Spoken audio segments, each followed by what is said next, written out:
Hey guys, Eltechron here. Today we're going to be doing a video about planning a flight in PFPX, the Professional Flight Planner by Aerosoft. You can see I've just got it in the main setup kind of with the map and schedule. Usually I don't really bother about schedule and stuff like that. Okay, so the first thing you want to do is make sure you have a plane in Flight Simulator X or P3D that actually supports this, which is generally like PMDG stuff, Aerosoft stuff, quality wings, or whatever you call it, stuff like that. Captain Sim as well. Okay, so you go new under flight, so right here, and then you'll come up with this screen with the map and flight thing.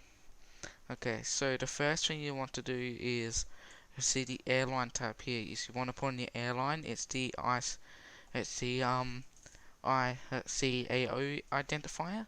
So if you don't know what that is, just go onto Chrome. See, it's just going web page not available right now.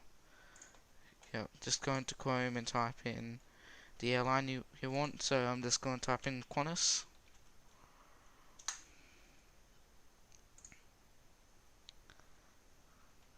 And then you go to their Wikipedia page, and you'll see their ICAO identifier right there, which is QFA. So minimize that and put in QFA. If you've got a virtual airline, what you can do is go to the main menu, then program options, airline codes, and then you can add yours in. Then you want to put in your flight number. So today we're going to be doing QF11 from Sydney, Los Angeles. We're going to be planning it with a 777-300ER. Even though they don't fly that plane, I've got a repaint for it, a fictional one. So just pretend they do. So put in QF11. And then you want to put in the airport codes, which Sydney is YSSY, and then Los Angeles is KLAX. And then what you want to do is put in the takeoff runway for each of those airports. Like you can see, and see it's put in its own route. You can get your own route if you want. I just use what they suggest, which if it doesn't appear, click just find if it comes up. Okay, and then what we want to do is choose takeoff runways. I usually just use whatever, like but one way you don't have to do a stupid turn. So I'm gonna use I know 16 right taking off.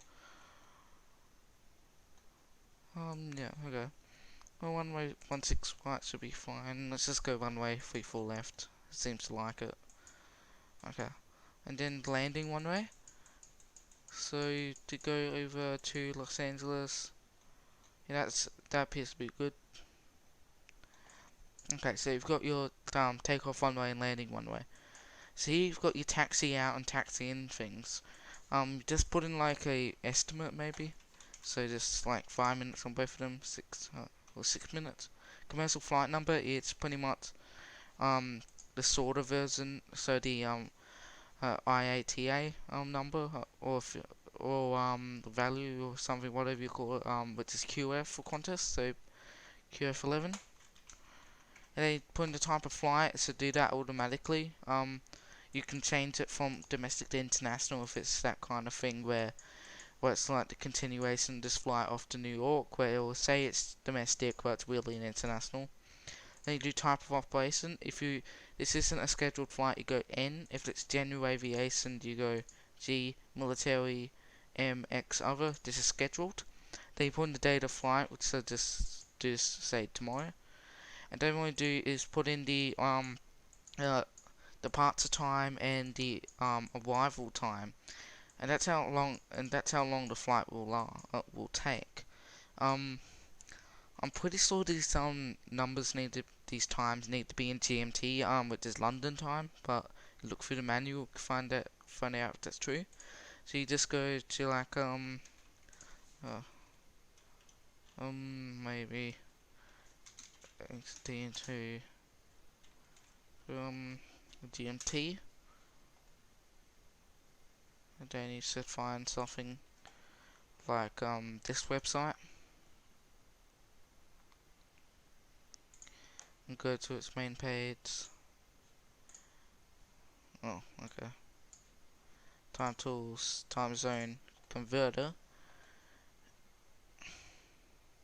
Okay, so here you just put in the time zone of your departure place, which is just Sydney.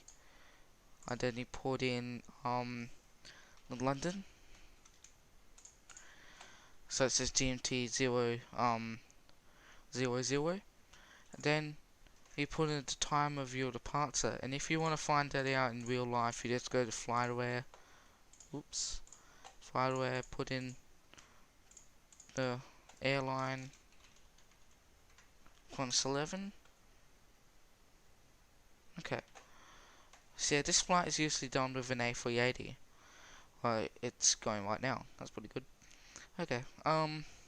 So it usually leaves around 11:30 in Sydney time. So 11:30 AM is 12:30 AM. So you put that in. That would be 0, and then you put in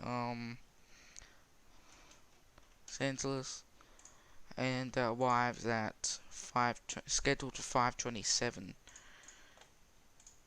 So put in 5:27 is 1:27 PM. Oh, just put okay, 1:27. That's fine. Okay, so now you need to put in the aircraft you're gonna be using. I put a few of them in here.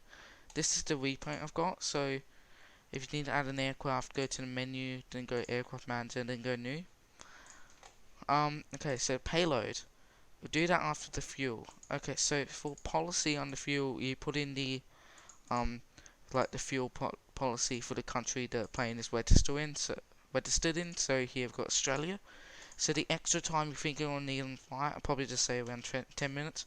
The whole time for waiting at a waypoint near the airport, I'll probably just put in 20 minutes for that as well. Then the contingency time, which is like a diversion time, I'd probably say about 40 minutes, maybe to get to San Francisco. Okay, so you've got that. And then payload, you just really need to put in the 0 fuel rate. So let's say this flight isn't very popular, and we've only got like that payload. Okay, so you also need a couple alternates, your destination alternates. So I put in 2. So the first one is San Francisco, because that's like a general alternate, and the next one is Phoenix Sky Harbor. That's right. Okay, so just put those in automatically. Now you need takeoff alternate for in case you need to turn back around and the airport is not available that you originally departed from. So I'll probably just put in Canberra, which is that. And then the en route alternate is probably going to be Honolulu, or can't really pronounce it very well. So P8NL. Okay, so you've got this page sorted out. Okay. On long distance flights like this, you need to worry about the ETOPS. So here we'll put in airports that are suitable for ETOPS. You might as well just use those. So the ETOPS scenario is actually this aircraft has ETOPS 330. So go edit aircraft. So you've got that. You can add in the new ETOPS 330. So pretty much ETOPS is you need to be a certain distance away from a diversion airport while going over massive bodies of water. So this plane is this plane, most 777s will wait to 330 minutes required. So just save that. And okay.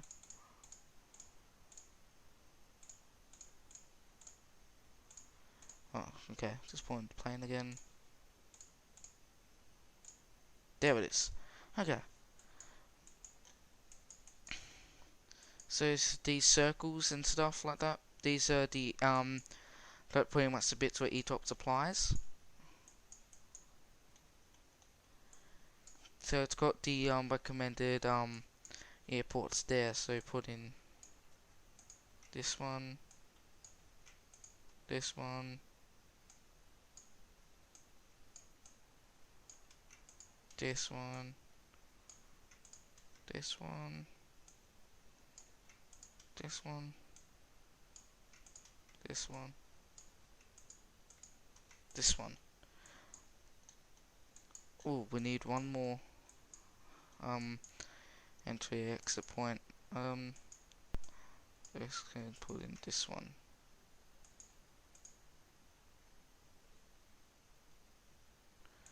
There we go. So pretty much all these circles need to be linked. Okay, so there we go. So yeah, that's ETOPS done. Then you put in like the redispatch thing, which is I'm pretty sure it's when you choose where you want to go to your alternate. So I'll probably just say arrays maybe. That one, redispatch. Lulu. Okay. Root. Let's find that.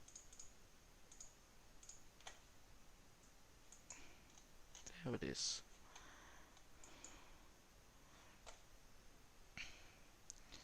Okay. So that's all done. This is if you don't said cockpit, that kind of stuff. Flight crews, let's just say, Eltechron, that only one pilot. Then you put in like a message for the air traffic controllers. I'll say, maybe,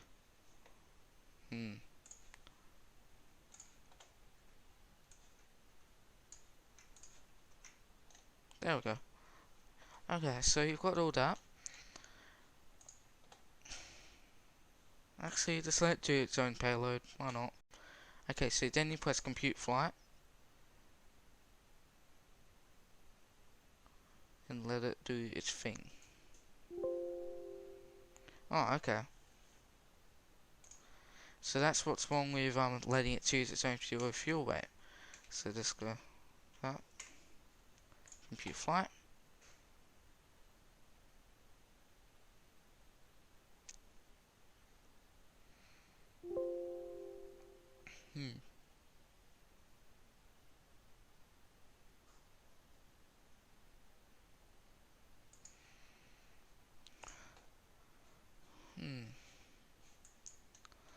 Just choose a different. Actually, let's just not worry about that. Okay, let it just let it compute again. This if you you don't have to do this as realistically as you possibly would have to. Okay, because it's just simulation, just playing around.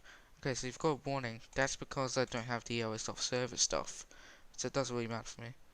That's our flight aware stuff right there. Okay, so this is your flight plan document. So excuse me, right here also the aircraft, the flight number, and the route. That's company route, pretty sure.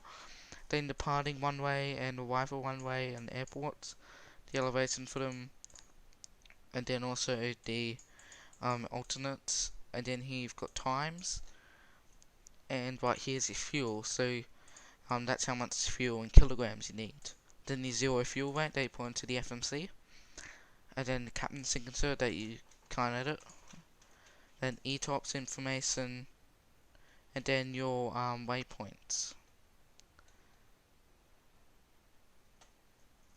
So this flight is apparently going to be 14 hours long. Compare that to flight aware. 7 hours. Okay, that's interesting. Yeah, it's probably because it's taking a weird route. It'll probably be a whole lot quicker. Okay. So the weather's not available because you don't have server. There's another fuel thing right there. And then what you need to do is to put it into be able to put it into the FMC of the plane you're going to fly, such as a 777 or 737 or A320. Wouldn't recommend 737 or A320 on this, it wouldn't work. Is you press this export button on the route, and then here you change the route name, which is just put in as that, and then maybe QF, and then you need to put in your FSX folder, which is the Steam Edition one, and order FS2004, which is FF9, SS9, and X-Plane. And then you need to choose the add-ons you're going to be flying this with. So you've got the Airbus, the PMDG 777, and the NGX, or plus like quality wings or Wilco stuff. So I'm using 777, so select that. Oh, save. Okay, so that route is now saved. If you're gonna do a route with like the Aerosoft A319 or A318 and it's only showing Airbus extended there, you need to do it to like you still need to export it into Airbus extended, but then copy the flight plan over from the Airbus extended flight plans folder to the normal Airbus flight plans folder under Aerosoft in documents. So that we're done with PFPX for now. What we can do is simply, if I just enable my second monitor. Okay, so we've got the second monitor there. Is you can just drag it over, and right there it will show the flight plan and everything like that. You can drag it out. So it doesn't appear to want to do that. You could go into Notepad ++ and copy the flight plan over. I did not want to exit now. Oh well. And copy the flight plan over into a document here. So you might just put that here, just for now. Okay, so I'll go into the PMDG 777 now, and I'll show you how to enter all this information into the flight management computer.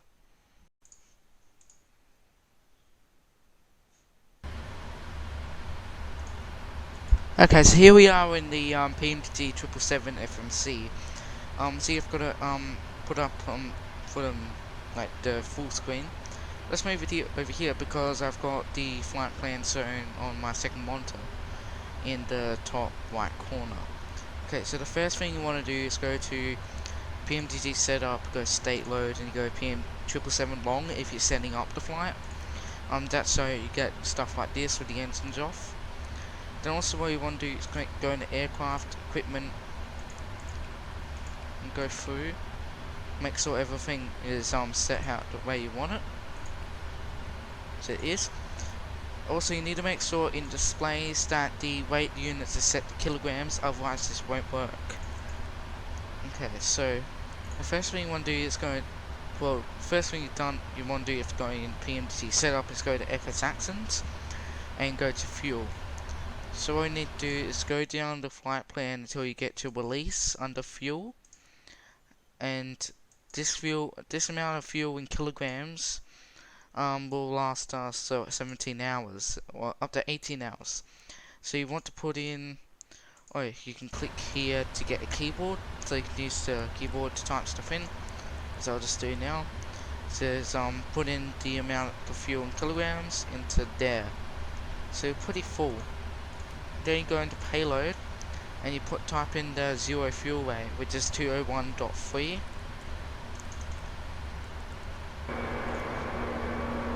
Okay, so we're not that full.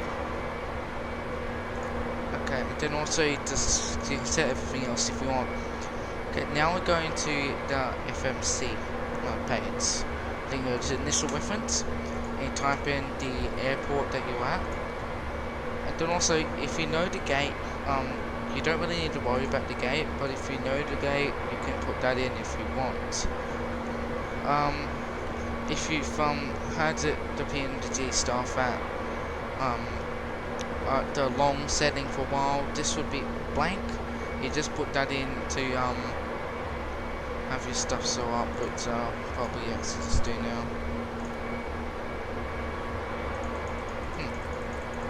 That's weird.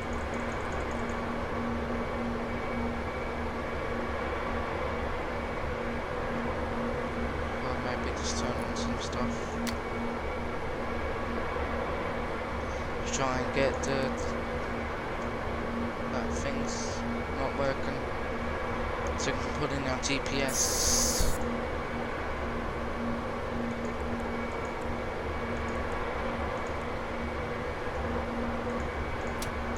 Check this complete. Nope.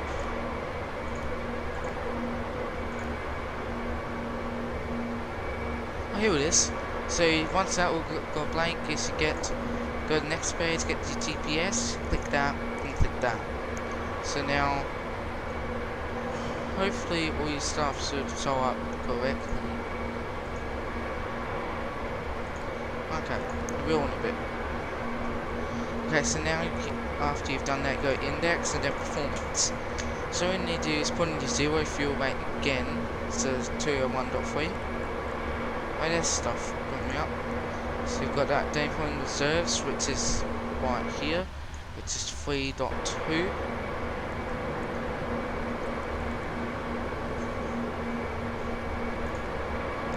Day point cost index for Australia is 100. For Qantas is 100. In cruising altitude, you'll find that in your waypoints bit, which I usually just use the lowest figure, but not 290. I'll just use 310. So I don't want to go too high. I'll usually go higher on domestic flight. Okay, so that's all done. You can worry about the thrust limits if you want, but I usually just don't worry about them. Okay, so now you press missile reference again, and you got the takeoff. So you put in the flaps you're using, which I just always do 5. Put in the thrust that you're going to use on takeoff, which I just usually do 99. And then you put in the CG figure, which you can just get usually I just get from the fuel page and TOCG, which is 10.2.4. Then you put in the GW value, which is under TWGW from the fuel, which is 342.8. Okay, before you get like the V speeds, I forgot one thing. You're going to route, and you need to put in your route. So you're departing from Sydney.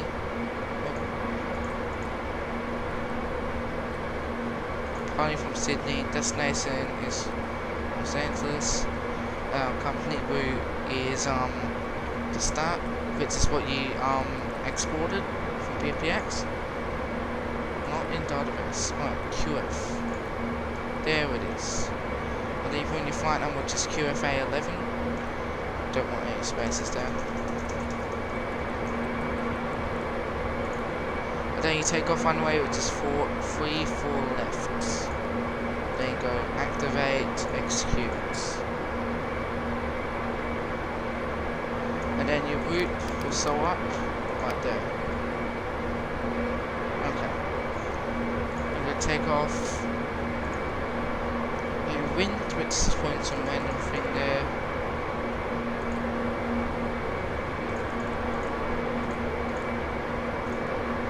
And then the slope with the runway 24,000. Then the temperature, let's say it's 26 today. It doesn't appear to be getting a zero fuel rate. Well, no, actually a V-speeds. Depending on the settings you use, you might not get them. I don't know, just forget them for now. You'll need to put them in whatever they tell you. Comes up here, just press that. So yeah, okay. Then what you want to do is go over the legs, make sure there's nothing wrong with it.